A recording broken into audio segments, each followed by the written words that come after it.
տրված անհատական պաշտպանիչ միջոցները։ Մասնագիտական կողմնորոշման նպատակով Զանգեզուրի պղնձամոլիբդենային կոմբինատը կրկին դռներն էր բացել աշակերտների առջև։ Կապանի տարածաշրջանի Գեղանուշ բնակավայրի միջնակարգ դպրոցի մի խումբ սաներ եւ ուսուցիչներ ոչ պակաս հետաքրքրությամբ էին բաց հանքից հետևում հսկա տեխնիկայի տեղաշարժին։ Կարելի է անվերջ խոսել այս աշխատանքի մասին, որտեղ ահռելի աշխատանք է կատարվել ու կատարվում է։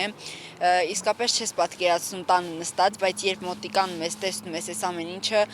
շատ մեծ աշխատանք են կատարել ու շատ հետաքրքիր էր, հագեցած օր ենք ունեցել։ Թափանցիկ ու հաշվետու է աշխատում Զանգեզուրի պղնձամոլիբդենային կոմբինատը եւ սա նկատում են նաեւ դպրոցականները։ Համացանցով տեսել ենք, այդպես մեր շատ դուր է եկել ու դրա համար ցանկացանք, որ գանք այստեղ մեր անձեն աչքով այսպես տեսնենք, ուզում եմ շնորհակալություն հայտնել մեզ այսպիսի նման հնարավորություն ընձեռնելու համար։ Ընդհանրապես կարևոր է այսպիսի այցելությունները, որպեսզի գան երեխաները տեսնեն այս ամեն ինչը ու հետագայում իրենց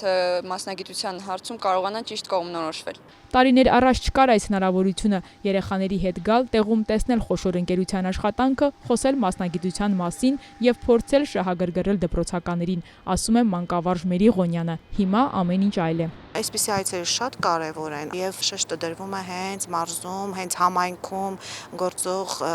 հանքարդյունաբերական ընկերություններին։ Մենք այցելել էինք Կապանի լեռնահարստացման կոմբինատ եւ հաջորդը նաեւ նպատակն էր այցելել Զանգեզուրի պղնձամոլիբդենային կոմբինատ, որտեղ մեր նախաձեռնությանը շատ այդպես ջերմ ընդունեցին։ Սպասելիքները արդարացվեցին ու նույնիսկ ավելի շատ բաներ տեսա։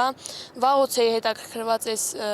Զանգեզուրի պղնձամոլիբդենային կոմբինատով, վաղուց էի հետաքրքրված այս մեծ մեքենաներով։ Այցերը Զանգեզուրի պղնձամոլիբդենային կոմբինատում ավելի են ակտիվանում։ Ձեռնարկության գործունեությունը եւ նախագծային աշխատանքների եւ մասնագիտական կողմնորոշման լավ օրինակ է։